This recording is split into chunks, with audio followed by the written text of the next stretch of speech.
A constitutional crisis in state government? I'm Adrienne Pedersen, today on Upfront. The legal wrangling over extraordinary session laws. What's really at stake? I'll ask Republican Assembly Majority Leader Jim Steineke. Plus, President Trump backs off cuts to Special Olympics. The role Wisconsin Congressman Mark Pocan played in this uproar. And the growing problem of lead poisoning in Wisconsin kids. A pediatrician says more children are getting sick and going to the hospital. We ask why. Taking on the issues important to Wisconsin. This is Upfront with your host, Adrienne Pedersen. Hello, I'm Adrienne Pedersen, and this is Upfront. The legal fight over the Republican lame duck session laws appears to have thrust Wisconsin into a situation we've never seen before. So let's get caught up here. Two Dane County judges blocked enforcement of parts of laws Republicans passed in December's extraordinary session.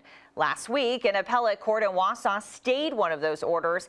At one point, Democratic Governor Evers rescinded 82 appointments the new laws allowed former Governor Scott Walker to make. Even people in government are confused about this. One of those Walker appointees, Public Service Commission Chairwoman Ellen Nowak, showed up for work Thursday only to get stopped at the elevators. Molly Beck of the Journal-Sentinel Capitol Bureau reported Nowak thought she could return to her job, but apparently not. Top Republicans say the Dane County court ruling created a constitutional crisis. Are we at that point? We're asking Republican Assembly Majority Leader Jim Steineke of Kaukauna. So thanks for being here. Yeah, thanks for having me. Constitutional crisis. Are we there? Absolutely. I mean, this is really chaos brought on by the administration and their unwillingness to abide by the court's ruling. The court clearly said that the plaintiffs had a good chance of prevailing in this case, that we would be able to move forward. The extraordinary session laws would probably be held to be valid, and the appointments would be valid. So I think it's entirely reasonable that those appointments should continue on. And you have Democrats saying, well, Republicans won't work with us, and Republicans saying, well, Democrats won't work with us. How do we meet in the middle? Yeah, I mean, that's something that we've been working on since January. We've been reaching out to the governor's office on a number of things. We sent him a letter about all the different items that we thought we could work with him on. We passed a middle-class tax cut based on what he wanted, and he vetoed it. We were looking at legislation to make sure pre-existing conditions were covered in case the ACA goes away. He said that no matter what we passed, it wouldn't be good enough. And just recently, we've made overtures to meet on a regular basis so we can continue to communicate, and he's refused to even meet with us.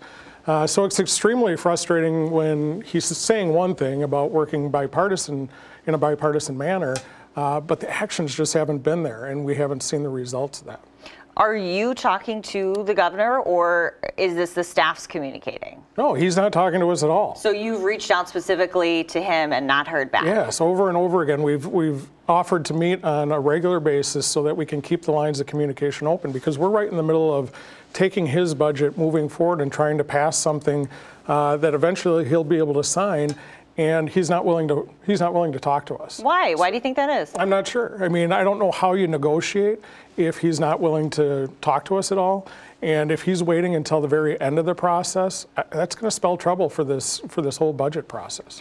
Well, and we mentioned too, Ellen Nowak showing up for work, apparently not being allowed to go to work. Right. This is confusing to everyone. So where does it stand right now? It's super confusing to us too, because the original Dane County judge made a ruling.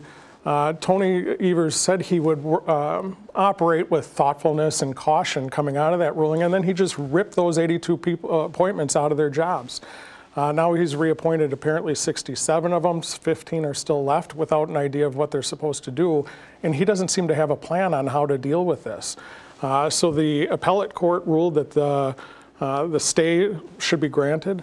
Those appointments are in place. So he shouldn't be blocking anybody from doing their duties under their appointments.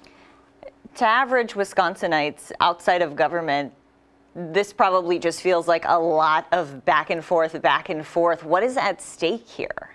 Well, I think people's confidence in their state government is at stake, and the ability for the legislature to do their jobs and have some separation of powers. That's really what's at stake here, and the rule of law. we have to make sure that the legislature can operate independently. And the courts the Dane County Court overstepped their bounds. Thankfully, the appellate court reversed that decision and granted the stay. So we're able to continue to operate the way that we have in the past. This is taking up money and time, specifically when it comes to the extraordinary session, just continuing. So is this worth it? Not from our end, because all of these lawsuits we see as frivolous, especially these having to do with the extraordinary sessions, when these extraordinary sessions have been called for decades. Well over 300 bills have been passed in an extraordinary session in the past. So this is a regular way of doing business. It's clearly constitutional. And so when these people file these lawsuits, it forces us as a legislature to defend the laws. That's our responsibility. So expending the money isn't something that we'd like to do, but it's our responsibility to defend the laws that we pass.